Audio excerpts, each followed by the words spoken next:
There's this whole cottage industry that's evolving on the internet where people, particularly on YouTube, just follow every new Disney Plus or Amazon or HBO or whatever series it is.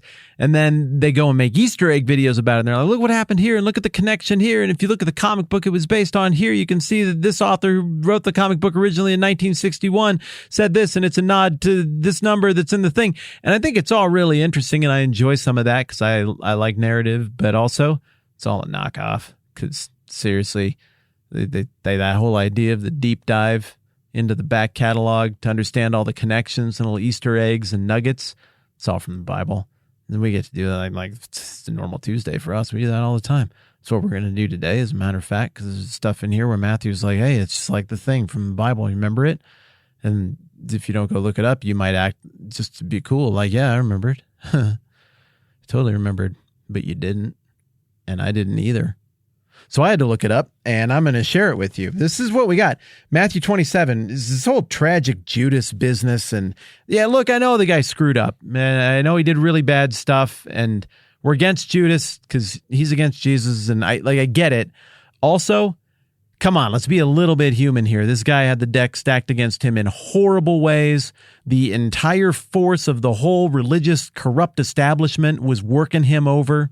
And then on top of that, you got Satan, master of darkness, prince of evil, who occupied his soul for a minute there. It's a tough draw for Judas. And then he goes and feels bad about it. And the people who worked him over are like we cared, idiot. You thought we had something here, like some kind of connection. Like, what, did you look into my priestly eyes and see some sort of flicker there? And you thought like maybe we were best friends now or something? Get out of here, you weirdo. And then Judas is like, it's awful. He takes the money that they gave him, the 30 pieces of silver, and he throws it into the temple. Dang it.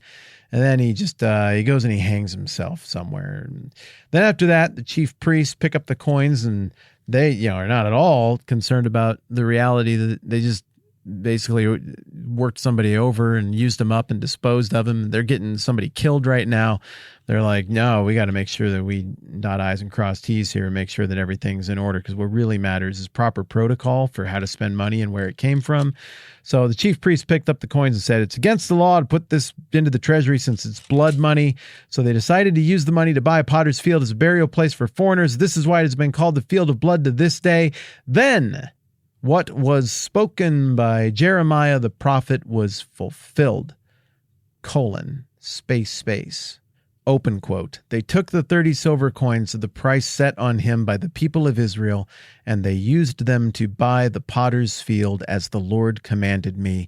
Unquote. As we discussed yesterday, Luke didn't seem to have a ton of interest in connecting all of the dots on this potter's field thing. I'm not sure I totally got around to highlighting that particular element of why we read Matthew and Luke's account in Acts of Judas' death and the naming of the potter's field differently. But clearly, as we're seeing today, reading this, part of the reason for it is that Matthew is making yet another connection back to the Old Testament about the stuff that was written down there and how things are playing out right now. And how Jesus is the fulfillment, not just of all the smoking gun prophecies, but also of the whole narrative in general.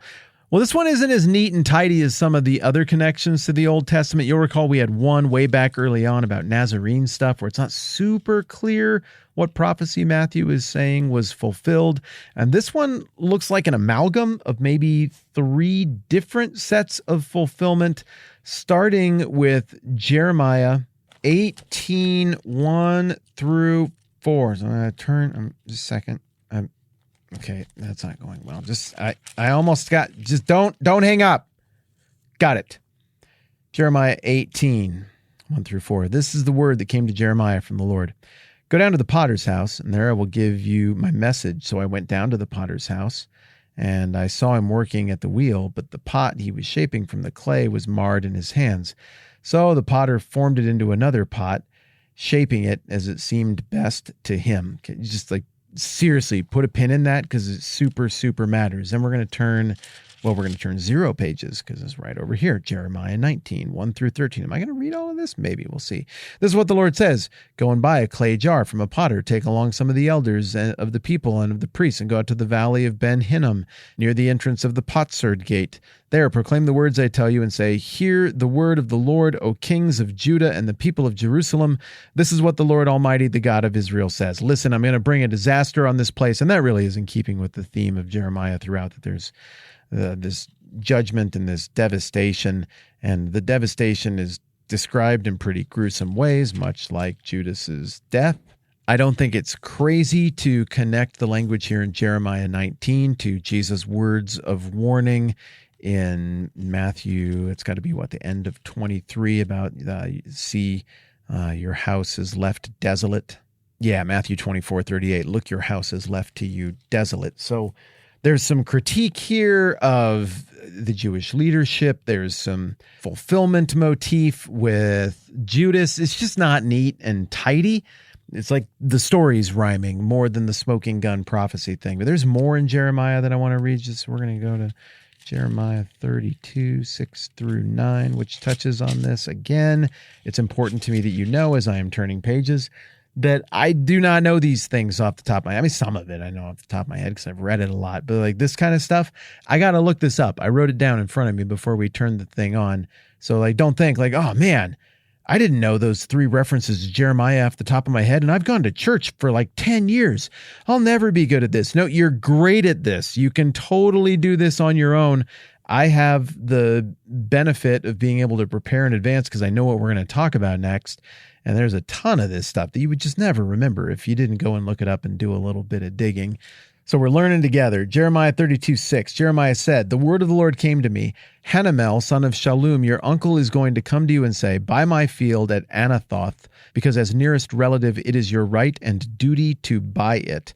Then, just as the Lord had said, my cousin Hanamel came to me in the courtyard of the garden and said, buy my field at Anathoth in the territory of Benjamin, since it is your right to redeem it and possess it.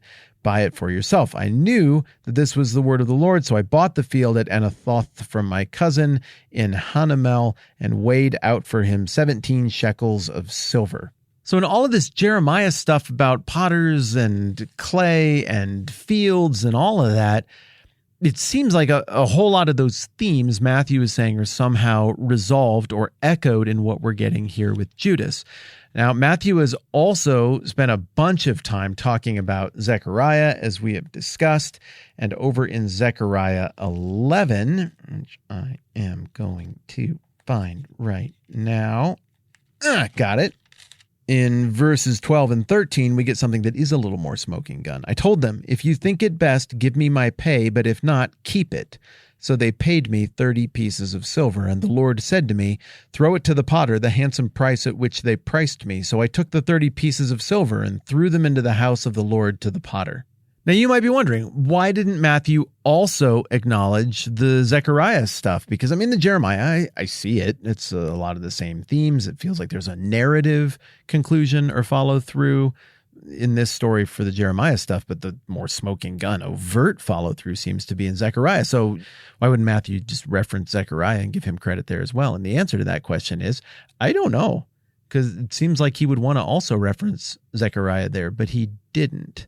Right now, my working guess would be that the Zechariah thing is very, very obvious, but Matthew's trying to draw the connections between all sorts of places in the Old Testament, and this afforded him the opportunity to point out, like, no, the story really legitimately does point from Jeremiah to this as well, and you guys were already in Zechariah, so you're going to find that connection for yourselves. It could be. There's also all of that language in Jeremiah about like the potters, like I'm in charge of the clay, I do with it what I want, and that theme plays out further on in the New Testament in terms of this idea that God can make vessels for whatever he wants to use them for because he's God and he's right in his ways and his judgment and justice. And that language of the potter and the clay and the pot not getting to turn back around to the potter and be like, why'd you make me this way? I wanted to be made this other way, because the potter is the one in charge. Maybe some of that language is there as well. It feels like there's about 20 different levels of this connects the dots in terms of theology, in terms of narrative rhyming. And of course, there's the implicit reference there to something we talked about when we were talking about Judas before in Exodus 21, and the whole thing about a slave price. What was that? Exodus 21:32. If the bull gores a male or female slave, the owner must pay 30 shekels of silver to the master of the slave, and the bull must be stoned. So there's even kind of this hint of like, oh, he became a slave to them. I mean, that's a number that people would have remembered legally. At the most basic level, it looks like Matthew is saying, hey, look at this pattern of people rejecting God and resisting him and the ruin that comes as a result of that we see thematically across all of Zechariah and all of Jeremiah. And here's a point that we can latch onto story-wise that demonstrates that same rejection of God and resistance to God and the problems and fate that comes with it. That's what's happening here in the Judas story. It's just an extension of the same kind of stuff we saw happening in the Old Testament story. It looks to me like that is the connection. Tomorrow we are on to Jesus' trial before Pontius Pilate, which should be a hoot. Thanks for hanging out with me. I'm Matt. This is 10 Minute Bible Hour Podcast. Let's do this again soon.